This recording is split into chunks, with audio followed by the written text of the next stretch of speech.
রাধু দিদি শ্রী শ্রী সারদামাকে একবার একটা বড় বেগুন ছুঁড়ে মেরেছিলেন। রাধু দিদি ছিলেন মায়ের অত্যন্ত স্নেহের ছোট ভাই অভয়দাদার কন্যা। অভয়দার স্ত্রী সুরবালা দেবী, যিনি পাগল হয়ে গিয়েছিলেন, পাগলি মামি হিসেবেই ছিল তার পরিচিতি। এই সুরবালা দেবীর গর্ভেই রাধুদি জন্মগ্রহণ করেছিলেন। মাই তাদের আশ্রয় দিয়েছিলেন। মায়ের বাড়ির পশ্চিম দিকের ঘরে থাকতেন রাধুদি।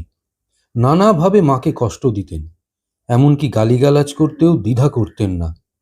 যেদিন রাধুদি মাকে বেগুন ছুঁড়ে মারেন, সেদিন সেখানে উপস্থিত ছিলেন স্বামী পরমেশ্বরানন্দ মহারাজ।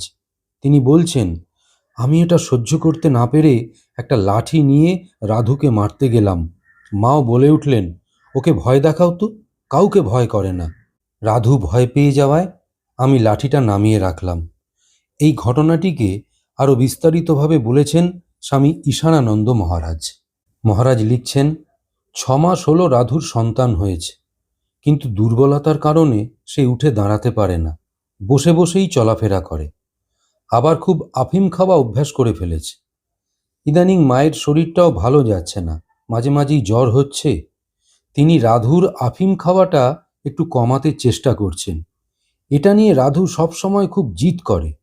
সেদিন সকালে মা তরকারি কুটছিলেন, আর রাধু আফিমের জন্য এসে বসে আছে। মা বুঝতে পেরে বলছেন, রাধি, আর কেন, উঠে দাঁড়া না, তোকে নিয়ে আর পারিনি।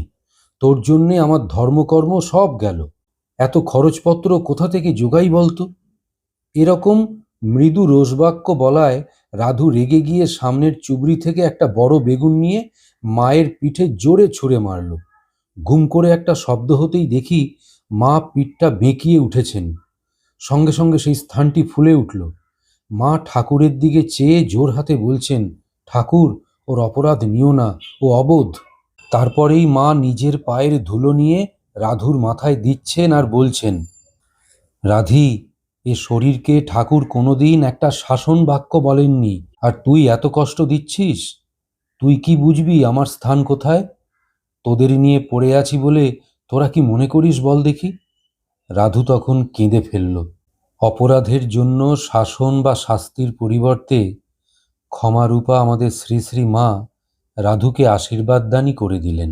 আর যে রাধুদির মা সুরবালা দেবী, যিনি পাগলি মামি হিসেবে রামকৃষ্ণ সঙ্গে পরিচিত ছিলেন, মায়ের প্রতি তার অত্যাচারের কাহিনী যে কত, স্বামী গম্ভীরানন্দ মহারাজের লেখায় পাই। 1913 খ্রিস্টাব্দের ফেব্রুয়ারি মাসে শ্রী মা তখন কলকাতার উদ্বোধনে আছেন। সুরবালার ধারণা, শ্রী মা ঔষধের দ্বারা রাধুকে বশ করে নিয়ে তার নিকট থেকে সরিয়ে রেখেছেন, অথচ রাধুর জন্য কিছু না রেখে সমস্ত খরচ নিজে করে ফেলছেন। তাই তার ভাবনা, পরে রাধুর কি হবে। এই জন্য তিনি শ্রী মাকে অবিরাম গালাগালি করছেন, এবং একদিন না, প্রায় এরকম করে থাকেন।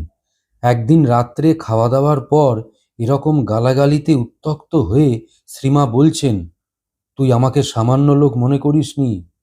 তুই যে আমাকে অত বাপান্ত মা অন্ত করে গাল দিচ্ছিস, আমি তোর অপরাধ নিই না, ভাবি দুটো শব্দ বই তো নয়। আমি যদি তোর অপরাধ নিই, তাহলে কি তোর রক্ষা আছে?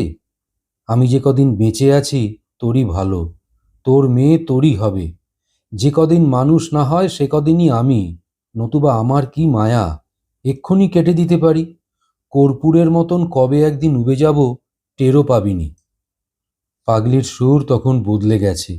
তিনি বলছেন, আমি তোমাকে বাপান্ত করে কবেকাল দিয়েছি? আমি বাপান্ত করিনি, অমনি বলেছি। তুমি যাকে দাও সব যে দিয়ে ফেলো। এখন ঘটনা হলো, এক্ষেত্রেও সুরবালা দেবীর নিরন্তর কটুবাক্য সহ্য করে মা কিন্তু কোনো প্রতিক্রিয়া দেখালেন না। ক্ষমাশীল দৃষ্টিতে বরঞ্চ নিজের স্বরূপ কিছুটা প্রকাশ করলেন।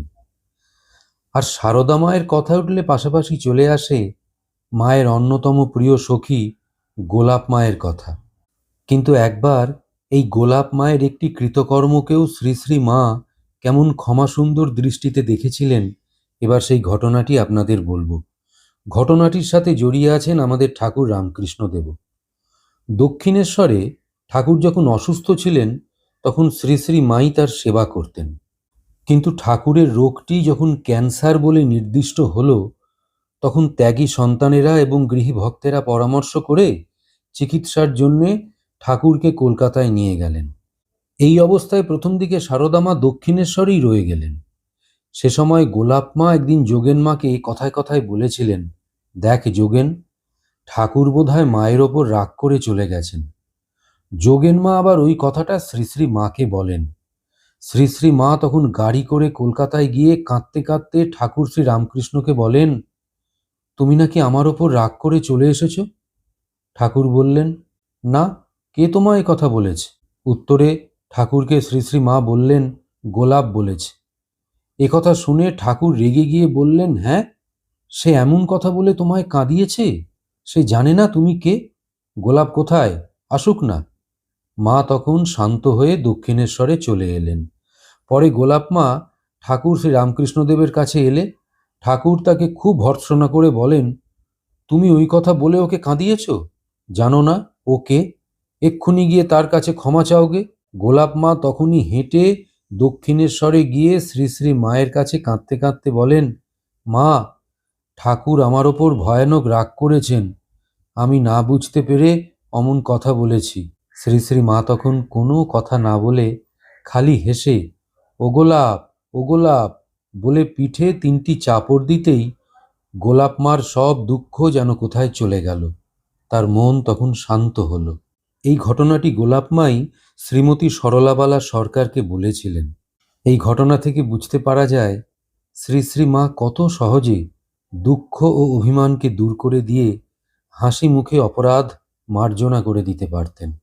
আবার সারদা মায়ের আরেক সখী যোগেন মায়ের মনেও একবার সংশয় এসেছিল মায়ের সম্পর্কে। তিনি ভাবতেন, ঠাকুর এমন ত্যাগী ছিলেন আর মাকে দেখছি ঘোর সংসারীর মতন, ভাই ভাইপো ভাইজিদের জন্য অস্থির, কিছুই বুঝতে পারি না। একদিন গঙ্গার ঘাটে ধ্যান করতে বসে তিনি দেখলেন ঠাকুর শ্রী রামকৃষ্ণদেব সামনে দাঁড়িয়ে আছেন আর বলছেন, দেখো গঙ্গায় কি ভাসছে। যোগেন মা দেখেন একটি সদ্যজাত শিশু নাড়ি ভুঁড়ি জড়ানো অবস্থায় গঙ্গায় ভেসে যাচ্ছে। ঠাকুর তখন যোগেন মাকে বললেন, গঙ্গা কি কখনো অপবিত্র হয়, না তাকে কিছু স্পর্শ করে? ওকে তেমনই জানবে, ওর ওপর সন্দেহ এনো না। তারপর নিজের শরীর দেখিয়ে ঠাকুর আবার বললেন, ওকে আর একে অভেদ জানবে। গঙ্গা থেকে ফিরে এসে শ্রী শ্রী মাকে প্রণাম করে যোগেন মা বললেন, তোমার ওপর অবিশ্বাস এসেছিল, তা আজ ঠাকুর আমাকে দেখিয়ে দিলেন। তার ওপর অবিশ্বাস এসেছিল জেনেও ক্ষমাশীলা সারদা মা যোগেন মাকে বলে উঠলেন, তার আর কি হয়েছে, অবিশ্বাস তো আসবেই, সংশয় আসবে, আবার বিশ্বাস হবে, এই রকম করেই তো বিশ্বাস হয়, এই রকম হতে হতে পাকা বিশ্বাস হয়। মা নিজের সম্পর্কে তো বলেই গেছেন, বাবা, আদর্শ হিসেবে যা করতে হয় তার ঢের বাড়া করেছি। মা তো জীবনভর কখনো কন্যা, বধূ, গৃহিণী, সেবিকা, কখনো আবার সাধিকা, গুরু, শিক্ষিকা, সর্বোপরি জননী রূপে আমাদের আদর্শ হয়েই আছেন। কিন্তু ক্ষমা, শ্রী শ্রী মা যে কত ক্ষমাশীল ছিলেন, তাই আজ আমরা একটু স্মরণ মনন করলাম সৎপ্রসঙ্গ পর্ব 70-এ। আজ তাহলে আপাতত এইখানেই থামলাম। ঠাকুর মা স্বামীজি আপনাদের মঙ্গল করুন। নমস্কার।